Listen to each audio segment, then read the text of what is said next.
Olá! Hoje nós vamos falar sobre um tema bastante interessante, tosse e refluxo.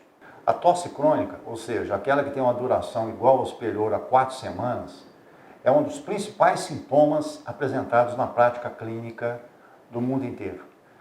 Estima-se que 15 a 20% dos atendimentos clínicos nas unidades básicas de saúde tenham como tosse crônica a sua principal manifestação. Só nos Estados Unidos, gastam-se anualmente cerca de 90 bilhões de dólares para tratamento e ou exames em pacientes que têm a tosse crônica como principal manifestação clínica. As causas mais comuns de tosse crônica são doenças respiratórias, em especial a asma brônquica, que está em primeiro lugar na estatística. Em segundo lugar, vem as rinossinusites crônicas e em terceiro lugar, a doença por refluxo gastroesofágico. A tosse crônica, dentre as manifestações da doença por refluxo gastroesofágico, ela se situa como manifestação extraesofagiana da doença. As manifestações mais comuns da doença por refluxo, todos nós sabemos, são azia, regurgitação ácida, salivação excessiva. O mecanismo fisiopatológico que explica a tosse na doença por refluxo gastroesofágico parece ser a microaspiração de partículas do conteúdo gastroesofágico aspirado. Existe também uma participação do sistema nervoso central mediando esse mecanismo e perpetuando assim a tosse crônica. Como saber se a tosse do meu paciente crônica ela se deve à doença por refluxo gastroesofágico? Existem duas características nesse tipo de tosse que ajudam a gente a pensar na possibilidade de ser a doença por refluxo a causa daquela tosse. Em primeiro lugar, o fato da tosse se exacerbar ou se originar após as refeições. E, em segundo lugar, o fato dela ocorrer em decúbito dorsal, especialmente à noite e logo depois que se deita, 1 hora, 2 horas depois que se deita.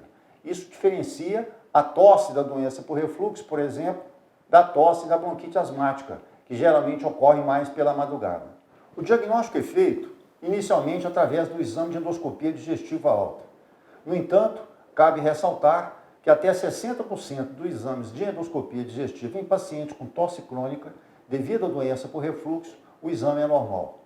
Nessa circunstância, pode-se optar por duas situações. A primeira situação é fazer o tratamento de prova, o mesmo tratamento feito para a doença por refluxo tradicional, porém com doses mais elevadas dos fármacos e por um período maior de tempo. A segunda opção é partir para um exame que confirme com a presença certa da doença por refluxo gastroesofágico. Esse exame poderá ser a pH impedanciometria esofágica de 24 ou 48 horas. Contra esse procedimento, fala a favor o alto custo do exame e o exame ser bastante incomodativo, ficando o paciente com uma sonda que é introduzida pelo nariz e posicionada no esôfago por 24 a 48 horas.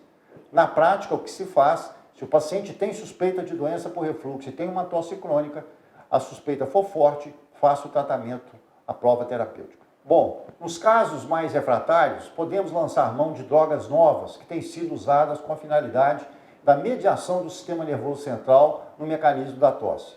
Citamos assim a amitriptilina, que é um antidepressivo tricíclico, o baclofen e a gabapentina. Nos casos em que não há resposta clínica com o tratamento e o paciente persiste com a tosse, pode optar pelo tratamento cirúrgico.